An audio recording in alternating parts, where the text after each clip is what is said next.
네, 고린도전서 9장 23절부터 27절 말씀까지 받들어 읽겠습니다. 네, 시작. 내가 복음을 위하여 모든 것을 행함은 복음에 참여하고자 함이라. 운동장에서 다름질하는 자들이 다 달아날지라도 오직 상 얻는 자는 하나인 줄을 너희가 알지 못하느냐. 너희도 얻도록 이와 같이 다름질하라. 이기기를 다투는 자마다 모든 일에 절제하나니 저희는 썩을 면류관을 얻고자 하되 우리는 썩지 아니할 것을 얻고자 하노라. 그러므로 내가 다름질하기를 향방 없는 것 같이 아니하고 싸우기를 허공을 치는 것 같이 아니하여 내가 내 몸을 쳐 복종하게 함은 내가 남에게 전파한 후에 자기가 도리어 버림이 될까 두려워함이로라. 아멘. 할렐루야. 2017년이 가고 2018년 새해가 밝았습니다. 2018년 새해 첫 시간에 여러분을 예수님의 이름으로 축복합니다. 올해 여러분 가정, 사업, 직장 모든 일들 그리고 기도 제목들 다 이루어지고 복된 한 해가 될 수 있기를 예수님의 이름으로 축복합니다. 2017년에는 큰 사건이 있었죠. 국내적으로 대통령이 탄핵이 됐습니다. 이런 일이 역사상 없었는데 처음으로 이런 일이 있었고 또 새로운 대통령이 선출이 되었습니다. 북한 같은 경우에 작년에 보니까 우리는 핵 보유 국가다 선포를 했습니다. 성경상 보게 되면 핵 전쟁이 반드시 일어나게 되어 있습니다. 그거는 6번째 나팔 불게 되면 핵 전쟁이 일어나게 되는데 지금은 그 시기가 아닙니다. 그러나 핵을 만지작하고 핵 소리가 나오는 거 보니까 말세가 가까워졌다. 우리 이렇게 알 수가 있는 것이죠. 오늘 바울 사도를 통해서 고린도전서 9장 23절부터 27절 말씀을 우리에게 주셨는데 이 말씀 안에 보게 되면 바울이 버림받을까 두려워했다. 그래서 오늘은 버림이 될까 두려워하라 라는 제목으로 함께 은혜를 나누도록 하겠습니다. 바울은 왜 버림이 될까 두려워했을까요? 그것은 교회 안에 심판이 있기 때문에 그렇습니다. 교회 안에 심판이 있다는 사실을 알았기 때문에 두려워했죠. 만약에 바울이 교회 안에 심판이 없다고 했다고 한다면 두려워하지 않았죠. 절대 하나님께 버림받지 않기 때문에 두려워할 이유가 없는 거죠. 그러나 교회 안에 심판이 있다. 믿는 자 안에도 심판이 있는 사실을 알았기 때문에 두려워했죠. 이 사실을 알았기 때문에 바울이 벨릭스 총독에게 그리스도 예수 믿는 도를 가르쳐. 예수를 어떻게 믿느냐 이걸 가르쳤어요. 그런데 그 가르치는 내용 가운데 어떤 내용이 있는지 보겠습니다. 사도행전 24장 24절과 25절 말씀 보겠습니다. 네, 읽겠습니다. 시작. 수일 후에 벨릭스가 그 안에 유대 여자 드루실라와 함께 와서 바울을 불러 그리스도 예수 믿는 도를 듣거늘 바울이 의와 절제와 장차 오는 심판을 강론하니 벨릭스가 두려워하여 대답하되 시방은 가라 내가 틈이 있으면 너를 부르리라 하고 방송실 음향이 좀 작다. 네, 여기 보게 되면 바울 사도가 벨릭스에게 가르치죠. 뭘 가르칩니까? 그리스도 예수 믿는 도를 가르치죠. 근데 그리스도 예수 믿는 도를 가르쳤는데 25절에 보면 세 가지죠. 그 안에 들어있죠. 의와 절제와 장차 오는 심판을 강론했다. 장차 오는 심판이 들었습니다. 이 장차 오는 심판을 듣게 된 벨릭스의 반응은 어떻습니까? 두려워했다. 심판은 두려운 겁니다. 왜 우리가 하나님을 사랑이라고 하지만 하나님 또 한편으로 두려워해야 되느냐? 그분은 심판자이시기 때문에 그렇습니다. 그래서 바울은 예수 믿는 사람들에게 심판이 있다는 사실을 알았기 때문에 이것을 가르쳤고 이 얘기를 들은 벨릭스가 심판에 대한 이야기를 듣고 두려워하게 된 거죠. 고린도후서 5장에도 바울은 그리스도의 심판대에 대해서 말씀하고 있습니다. 고린도후서 5장 8절부터 10절까지 보겠습니다. 자, 고린도후서 5장 8절부터 10절에 보게 되면 바울 사도가 그리스도의 심판대 앞에 반드시 서게 된다. 그리고 선악 간에 한 사람 한 사람 각각 자기 몸으로 행한 것을 따라 받게 될 것이다. 이렇게 말씀을 하지요. 자, 고린도후서 5장 8절부터 10절 말씀을 보겠습니다. 시작. 우리가 담대하여 원하는 바는 차라리 몸을 떠나 주와 함께 거하는 그것이라. 그런즉 우리는 거하든지 떠나든지 주를 기쁘시게 하는 자 되기를 힘쓰노라.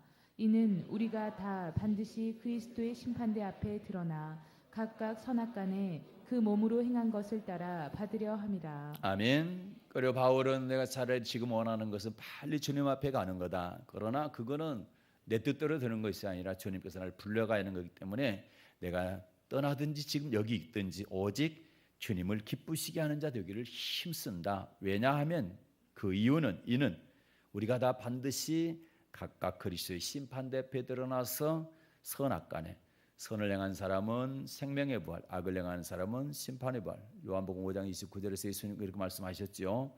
그 몸으로 행한 것을 따라 받기 때문이다. 선을 행한 사람은 생명의 부활, 악을 행한 사람은 심판의 부활을 하기 때문에, 심판의 부활은 지옥 부활을 말하는 거죠. 하기 때문에 그것 때문에 오직 내가 떠나든지 있든지 주님만 기쁘게 하는 자 되기를 힘쓴다.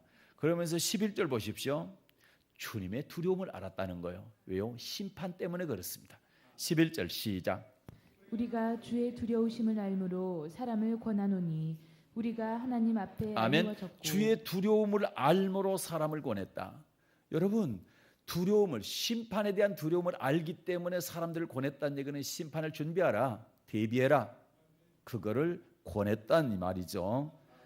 그러면서 바울은 미친 듯이 죄를 했습니다. 13절 시작.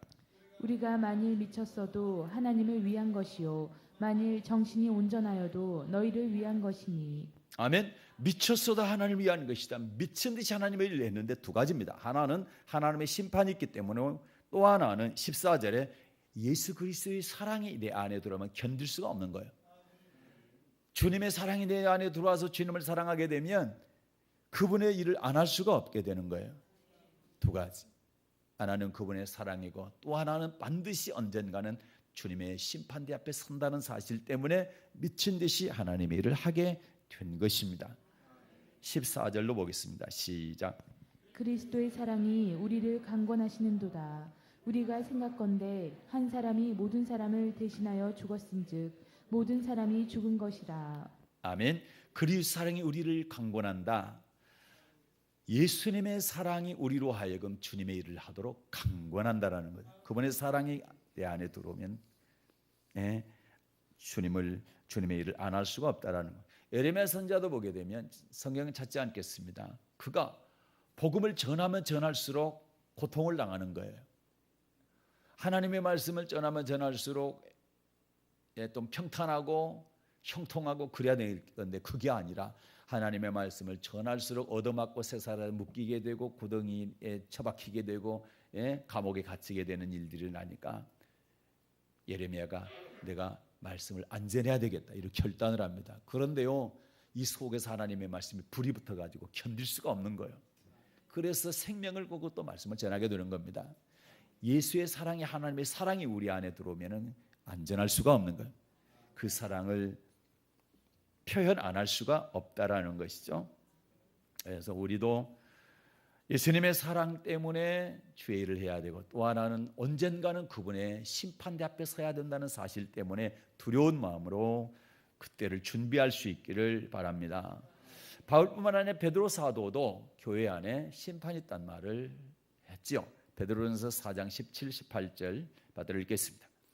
베드로전서 4장 17절과 18절 받들어 읽겠습니다. 시작. 하나님 집에서 심판을 시작할 때가 되었나니 만일 우리에게 먼저 하면 하나님의 복음을 순종치 아니하는 자들의 그 마지막이 어떠하며 또 의인이 겨우 구원을 얻으면 경건치 아니한 자와 죄인이 어디 서리요. 아멘. 하나님의 집에서 심판할 때가 시작되었나니 하나님의 집 교회를 말하는 거죠. 교회에서 심판을 시작할 때가 되었나니 우리가 잘못 알고 있는 시간에 교회는 심판 없다. 교회 안에는 심판이 없다고 생각하는데 그거는 성경적인 생각이 아닌 겁니다. 성경은 베드로 사도는 예수님의 수제자인데 첫 번째 제자인데 그 수제자를 통해서 하나님께 말씀하시기를 하나님의 집에서 심판을 시작할 때가 됐다. 하나님의 집 교회에서 심판을 시작한다라는 거죠. 그러면서 만일 우리에게 먼저면 하나님의 복음을 복종시 순종치 아니하는 자들이 그 마지막이 어떠할 건가? 하나님의 복음, 예수 그리스도의 복음에 순종치 아니하는 사람들의 마지막이 어떻다고 데살로니가 후서 1장 8, 9절에 말씀합니까? 하나님을 모르는 자들과 주 예수 그리스도의 복음에 복종치 않은 자들은 형벌을 받게 되는데 영원한 멸망의 형벌을 받는다. 구약 얘기가 아니고 신약 바울 사도를 통해서 기록한 데살로니가 후서 1장 8절 9절 말씀에 그런 말씀이 있죠. 그래서 베드로는 어떻게 살아야 된다고 말합니까? 베드로전서 1장 17절입니다. 이렇게 살아야 됩니다. 하나님의 집 교회에서 심판을 시작하기 때문에 어떻게 살아야 되느냐? 베드로전서 1장 17절 시작. 외모로 보시지 않고 각 사람의 행위대로 판단하시는 자를 너희가 아버지라 부른즉 너희의 나그네로 있을 때를 두려움으로 지내라. 아멘. 외모를 보지 않는다. 주님은 뭘 봅니까? 각 사람의 행위대로 심판하신다. 각 사람의 행위대로 심판하신 이를 너희가 아버지라고 부른즉 너희가 나그네로 있을 때를 어떻게 지내라? 두려움으로 지내라. 그래서 하나님은 사랑 맞습니다. 하나님은 우리가 어떠한 죄를 지어도 자백하면 회개하면 돌이키면 다 용서해 주십니다. 그것은 하나님의 자비와 긍휼과 사랑입니다. 그러나 그분은 반드시 마지막 날 그분의 말씀으로 심판하십니다. 그것이 요한복음 12장 48절 말씀이죠. 마지막 날에는 반드시 심판하신다. 그것도 심판은 하나님의 심판은 공의롭다. 공의의 심판을 하시는 거죠. 그래서 나그네로 지낼 때 지금 우리 몸을 믿고 있을 때 지금 하나님을 섬기는 예배드리는 또는 뭐 찬양하고 신앙생활하는 지금 이때에 우리는 두려움으로 지내야 된다. 아멘. 예. 용서하는 것은 사랑 맞지만 심판대 앞에서는 용서가 아닙니다. 어떻게 살았느냐에 따라서 반드시 공의롭게 심판하기 때문에 그때는 우리는 두려움을 가져야 되는 겁니다. 그때를 대비해서 지금 두려움으로 지내라. 이렇게 베드로 사도가 권면을 하고 있는 거죠. 히브리서 기자도 하나님은 자기의 백성을 그의 백성을 심판한다 이렇게 말씀하죠. 자, 히브리서 10장 30절입니다. 히브리서 10장 30절 받들어 읽겠습니다. 시작. 원수 갚는 것이 내게 있으니 내가 갚으리라 하시고 또다시 주께서 그의 백성을 심판하리라 말씀하신 것을 우리가 아노니. 아멘. 원수 갚는 것이 내게 있으니 내가 갚으리라 하시고 원수도 하나님께서 갚으신다. 그리고 또다시 주께서 또다시란 얘기는 전에도 얘기했단 말이죠.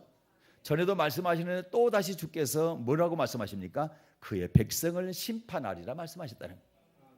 그의 백성은 하나님의 백성을 말합니다.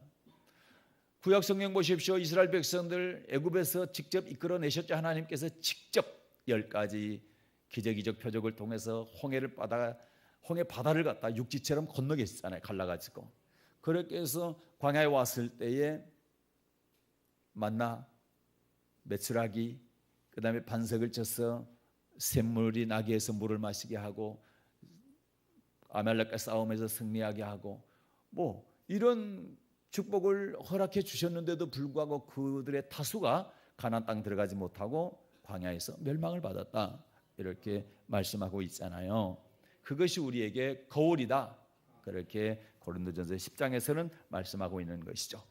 그래서 히브리서 기자도 마찬가지로 또 다시 주께서 그의 백성을 심판하리라 말씀하신 것을 우리가 안다라는 거예요.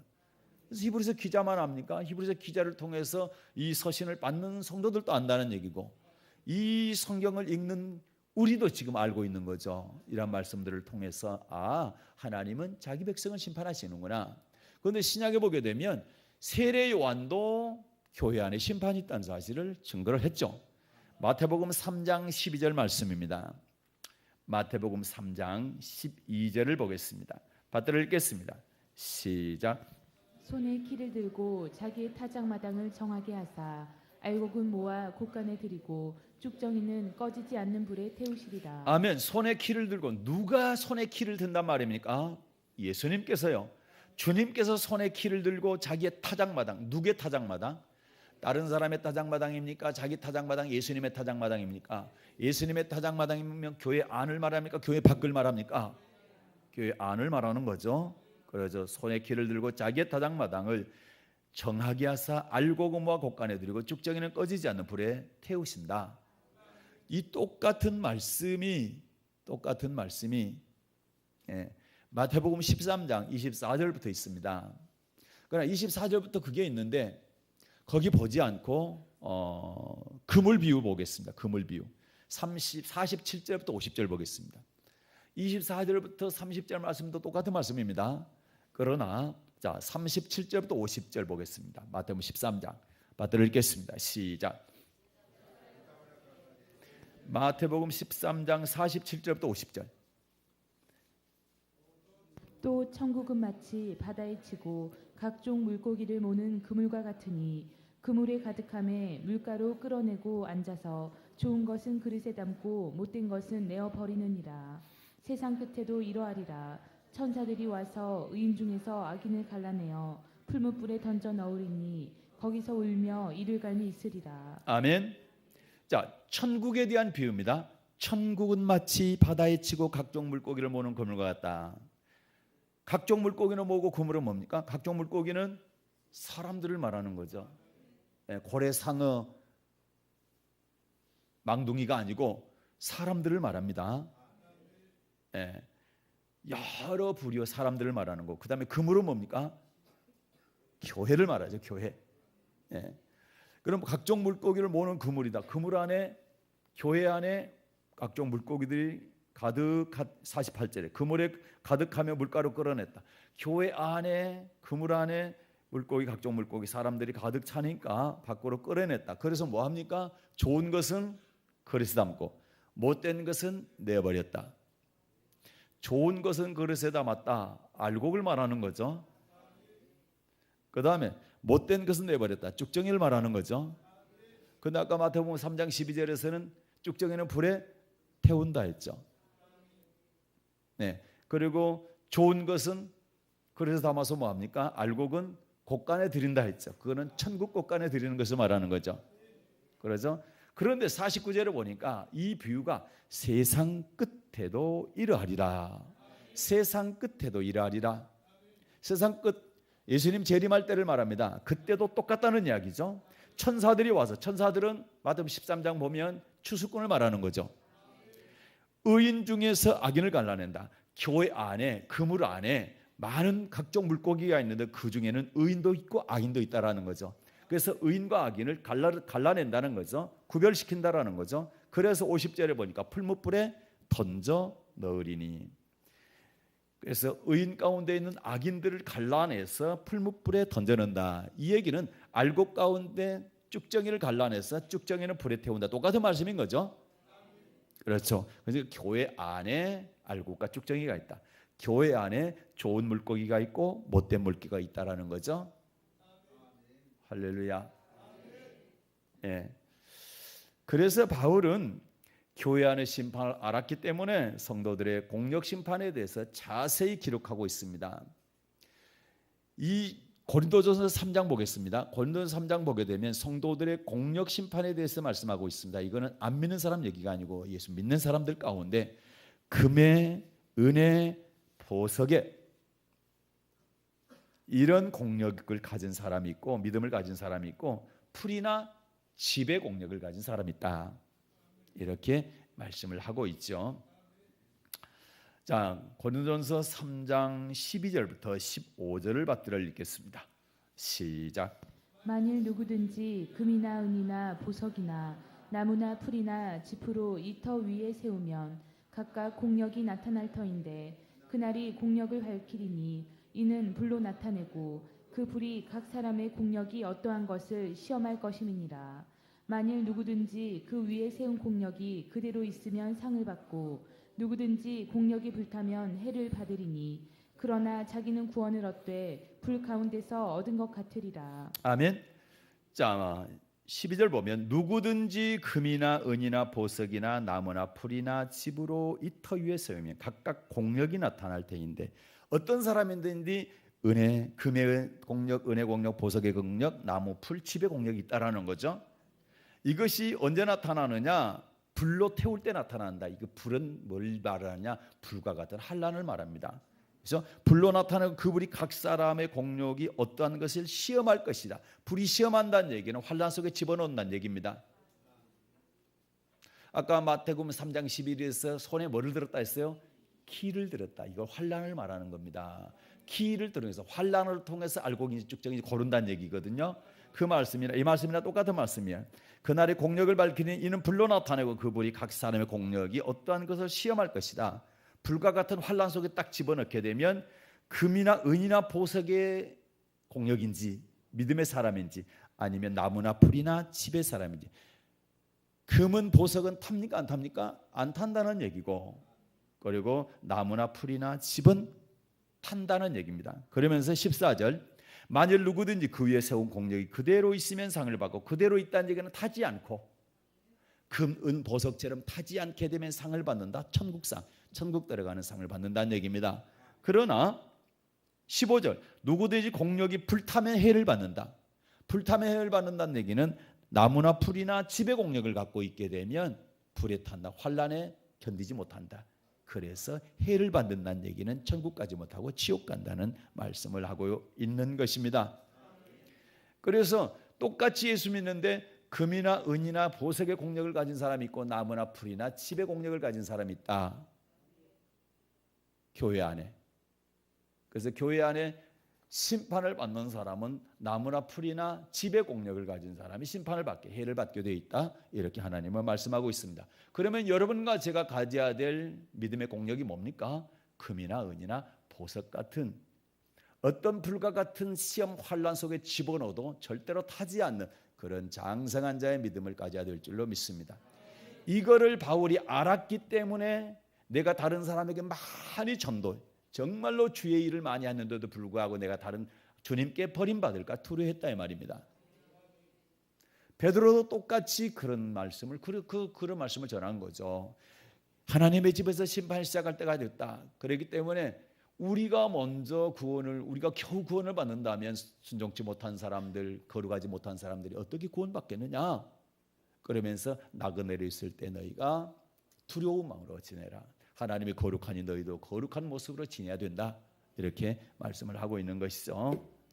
예수님께서도 반드시 교회 안의 심판이다. 마태복음 19장 28절에 보게 되면 이스라엘의 12지파를 심판한다고 그랬거든요. 이스라엘 12지파라는 얘기는 하나님의 백성들을 말하는 겁니다. 그런데 그들을 심판할 때가 있다라고 말씀하고 있고, 아까 마태복음 13장 47절부터 50절 보니까 그물에 교회 사람이 가득 차게 될 때에 언젠가 반드시 그들을 밖에 끌어내서 좋은 물고기와 나쁜 물고기를 구별해서 좋은 물고기는 거리에서 담아서 천국으로, 그리고 나쁜 물고기는 밖에 버려온다 또는 풀무불에 던져넣는다 이렇게 말씀하고 있는 것이죠. 그래서 여러분, 왜 금년에 이 말씀을 제가 선택을 했느냐? 지금까지 신앙생활 잘하고 있지만 절대로 안심하지 마시라. 그리고 게을러지지 마시라. 항상 올해 금년의 표를 보시면서 버림받을까 두려워하는 마음으로 하나님의 말씀에 늘 순종하기를 바라고 창념할 수 있기를 바라고 하나님의 말씀에 죽기까지 복종할 수 있기를 바랍니다. 그래서 내 공력이 금은 보석이 될지언정 절대 나무나 풀이나 집의 공력이 되어서 환난이 있을 때, 어려움이 있을 때 그대 불에 타버리고 주님 앞에 서지 못하고 해를 입는 그러한 어리석은 사람들 되지 마시고 금이나 은이나 보석처럼 빛나는 그러한 공력을 갖는 믿음의 사람들이 되어서 주님의 기쁨이 되시기를 바라고, 그리고 주님께서 주시는 천국의 상을 다 받아들이는 여러분 되시기를 예수님의 이름으로 축복합니다. 오늘 신 하나님 아버지 감사합니다.